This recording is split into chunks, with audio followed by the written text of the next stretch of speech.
Here we go again. Oh look, a bald eagle. All right, so Beet Harvest 2021 is coming to a close, and we had a safe harvest, so that's something always to be thankful for. There was no accidents or injuries or things like that. Of course, we had our fair share of minor, medium, and a couple major breakdowns and repairs here and there and adjustments we had to make along the way. So we're gonna finish strong with these last couple of fields. I think we're all ready to complete harvest and wrap things up in terms of this, yet we still have corn and sunflowers to harvest, so we've got that coming on as well.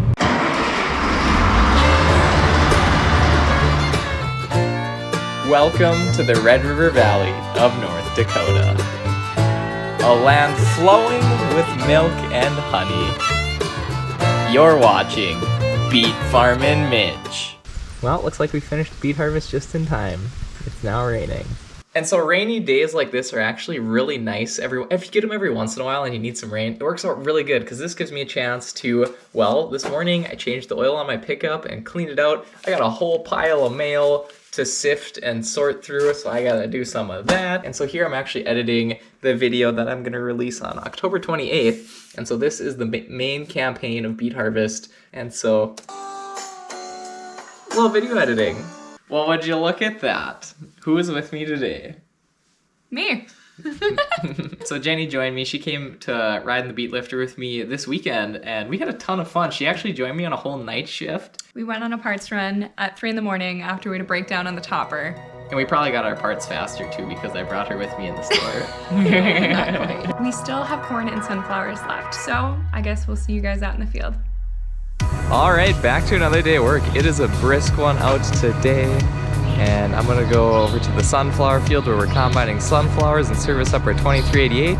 Get that all ready. So we're gonna take the tool pickup out there, feel things up, and blow a lot of stuff out. We gotta clean the engines off good because sunflowers can cause combine fires, and we don't want a combine fire. All we want is to fire sunflowers through the combine today. Here we are, time to service the combine.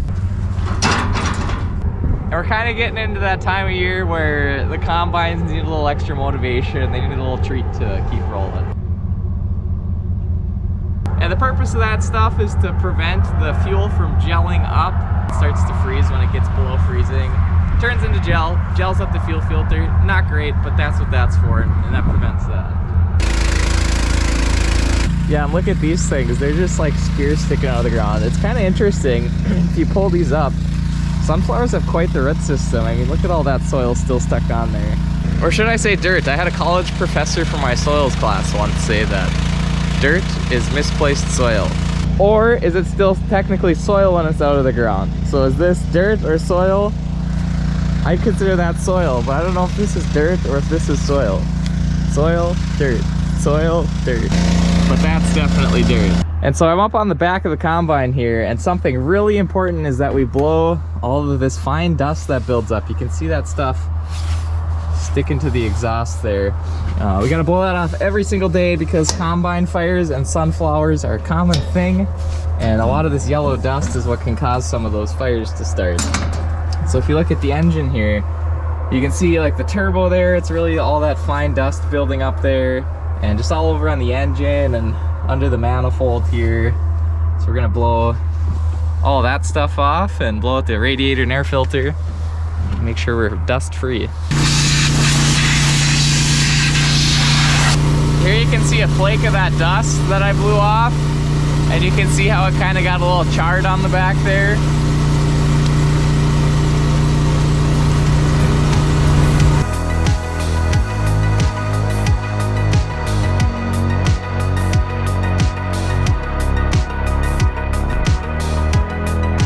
Well, I just found something not ideal blowing the engine out. We definitely have a belt that's out. See part of it down there. We'll have to replace that.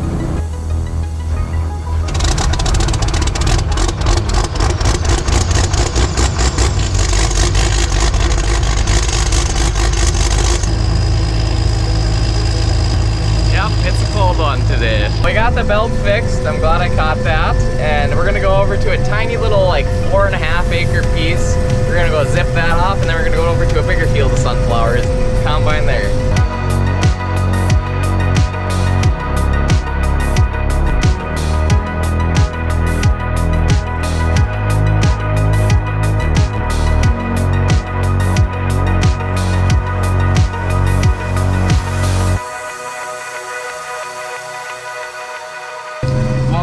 kind of a fun patch to harvest.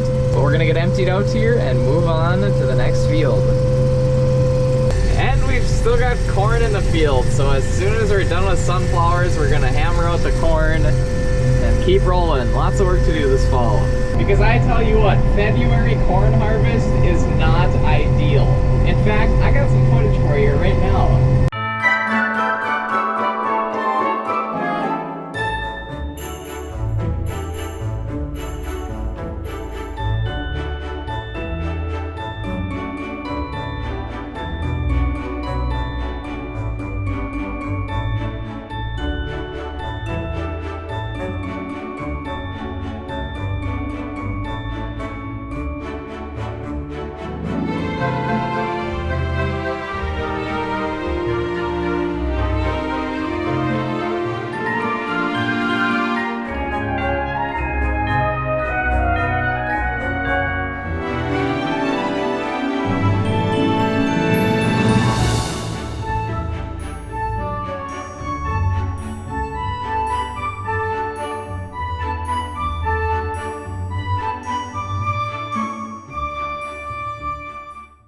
So in conclusion, it's great when we can get the crop harvested and get our ground prepped for next year. Well, I got this field opened up and here we go, combining some more sunflowers.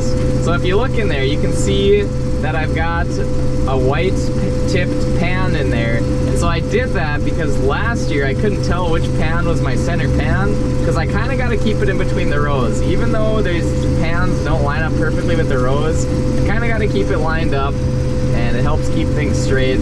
So I spray painted that last year and that is a huge marker for me. So basically you can see I've got a row right to the left of it and that's my marker.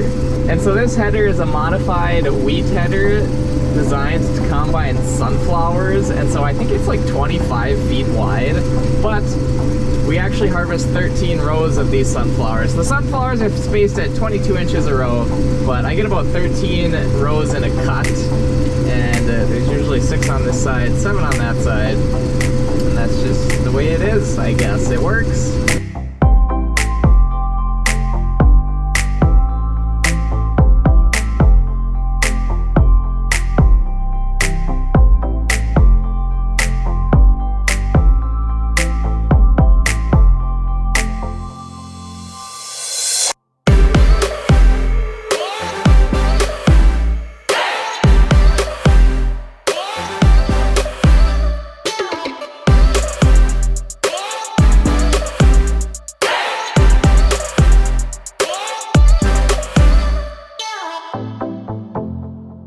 So if we take a look in here, got the handy dandy little sampling door, but here is the oilseed sunflowers.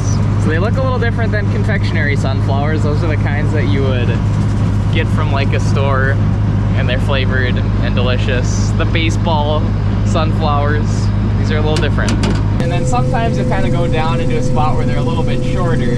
So like here you can see now we're coming up on a little patch of short sunflowers, so I'll make sure I got my header down pretty much as low as I can go through the short stuff without the pans digging into the soil, and speed up a little bit usually and then raise it back up when I get through. So here's the sunflower header. The sunflowers go through there, they get cut on the sickle down in there and sucked in. This is actually an 810 international header, but it's, yeah, just kind of homemade.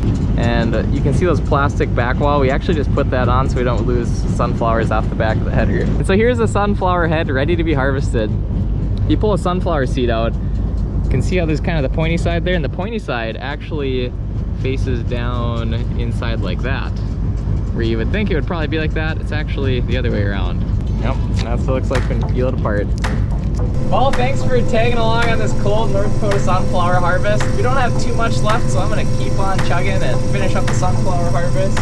Anyway, thanks for joining. This is Meat Farmin' Mitch, and don't forget to keep it warm. And of course, sweet too.